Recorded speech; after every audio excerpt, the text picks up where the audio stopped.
El mediodía vamos a meternos en la actualidad económica y para ello estamos en comunicación con Nicolás Pertierra, quien integra el Centro de Estudios Scalabrini Ortiz. Nicolás, Julián de Sousa te saluda. ¿Cómo estás? Hola, ¿cómo están? Muy buenos días, gracias por comunicarse. No, por favor, Nicolás, a vos gracias por atendernos. Bueno, primera pregunta amplia. ¿Cómo estás observando la economía luego de los cambios y las nuevas medidas que se fueron tomando?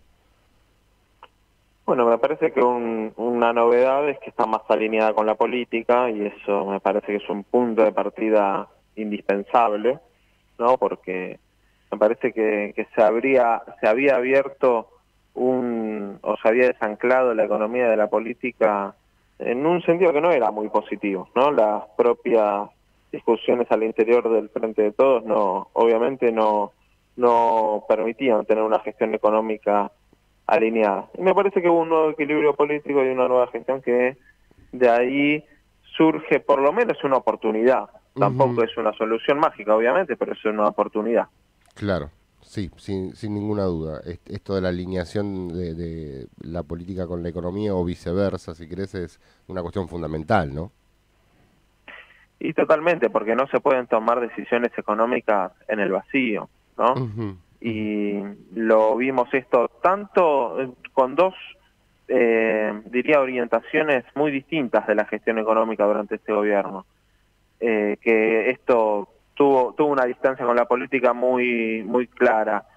Me refiero primero a una etapa de la primera mitad de 2021, donde en un año electoral había un mensaje de una reducción del déficit fiscal muy contundente, y lo que vino después, diría la segunda mitad de 2021 y principios de 2022, con una política fiscal mucho más expansiva, a pesar de que se mantenía discursivamente el objetivo de reducir el Sí. déficit fiscal, ¿no? Lo que se terminó viendo fue que había cambiado 180 grados la política económica, Ujú. y en los dos casos muy desanclada de la política. Obviamente eso me parece que no era algo muy sostenible, ¿no? Claro, claramente. Y estas medidas que son de corte más fiscalista, ¿vos creés que finalmente, por lo menos en lo que hace a la vida del trabajador, de la trabajadora, pueden generar algún tipo de anclaje de la inflación? Mira, me parece que esperar a que las medidas fiscales se traduzcan en una menor inflación no se corroboró en los últimos años. Lo que Ujú. mencionábamos de 2021 es un antecedente importante para tener presente en este sentido. 2021, a un repaso que quedó un poco lejos, ya pasó Sí. tanto, pero no fue hace tanto, ¿no? Arrancó con una reducción del déficit fiscal muy fuerte los primeros 6 meses, Ujú. y con lo que podríamos denominar un ancla salarial, porque las paritarias comenzaron firmándose todas en torno a un 30%, que era lo que Sí. había previsto el gobierno. Bueno, esas dos cosas fueron totalmente insuficientes para Ujú. moderar la inflación, ¿no? Entonces, me parece que si no hay otras políticas de precio que acompañen, esas medidas fiscales van a terminar teniendo un impacto muy acotado. Ujú. Ahora, ¿por qué pasa eso? Porque uno observa tal vez otros países o determinada doctrina económica, si se quiere, y cuando uno reduce el déficit fiscal, reduce la emisión y eleva la tasa de interés, la inflación tiende a bajar. Sin embargo, está bien es correcto lo que vos decís. En Argentina es como que esa regla no se aplica. Y yo creo que tiene que ver eso con las causas que están por detrás de la inflación, ¿no? En los Ujú, casos que vos mencionabas, la inflación está más relacionada con presión de demanda, ¿no? Entonces, ujú. esas medidas de reducir el déficit fiscal y subir la tasa de interés lo que hacen es enfriar la economía, contraen la demanda y con eso baja la inflación. El problema es que en Argentina la inflación no tiene una causa de presión de demanda hoy en día, tiene un componente inercial muy importante. Sí, De hecho, hemos probado con hacer pelota la demanda de alguna manera, sí, y sí, la sí, sí. inflación incluso se aceleró, ¿no? Ujú. Porque es Último, un fenómeno inflacionario distinto. último periodo de Macri, por ejemplo.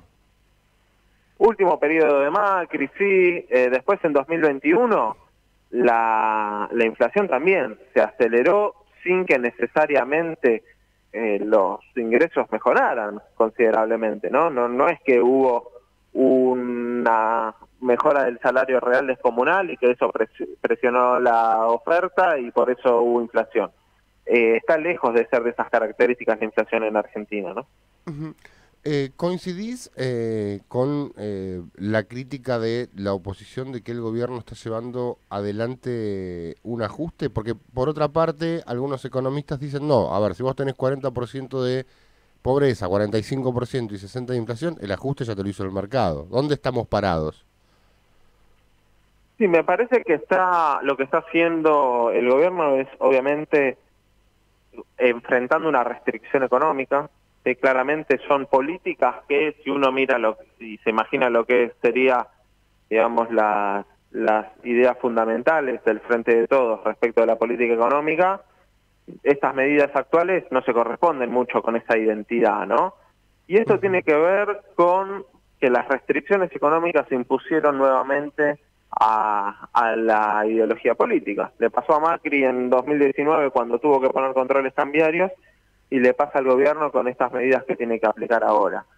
Me parece que igual está lejos de ser un ajuste ortodoxo, porque de hecho lo que todavía piden algunos sectores es que hace una devaluación brusca del tipo de cambio, Sí. incluso algunos que se unifique que se elimine la brecha cambiaria unificando el tipo de cambio, y eso sería así un ajuste tradicional, clásico, ortodoxo, ¿no? Uh-huh. Ahí sí reduciríamos brutalmente la demanda, haríamos una transferencia fenomenal de ingresos, y para mi opinión, el problema es que ni siquiera con eso estaríamos resolviendo, incluso agravaríamos el problema inflacionario, ¿no?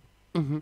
¿Qué podemos esperar para lo que queda del año? Ayer leía un informe de la Universidad de Itela respecto de expectativas sobre la inflación y había tenido una baja importante. Hace unos meses atrás la expectativa de la gente era de una inflación de un 80-90, hoy está en el 60 según la Torcuato de Itela. Bueno, ya transcurrió una gran parte del año y es muy probable que esté por encima del 80% cuando miremos la inflación de diciembre de este año respecto a diciembre del año pasado. Me parece que en términos económicos en general no hay muchos elementos para ser optimistas y pensar que se puede continuar el proceso de crecimiento que vino hasta acá.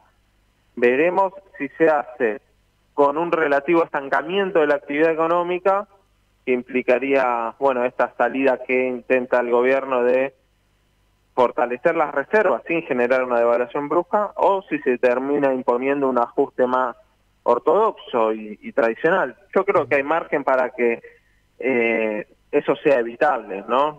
No veo necesaria una gran recesión en los próximos meses, pero sí está claro que mucha nafta para continuar el proceso de crecimiento no hay. Perfecto, Nicolás, como siempre te agradecemos la comunicación. Un gran abrazo. A ustedes, muy buenos días. Hasta pronto. Nicolás Pertierra, economista del CESO, el Centro de Estudios Scalabrini Ortiz, 12 horas 22 minutos. Somos Accord Salud, cobertura médica a tu medida. Te ofrecemos una amplia cartilla en todo el país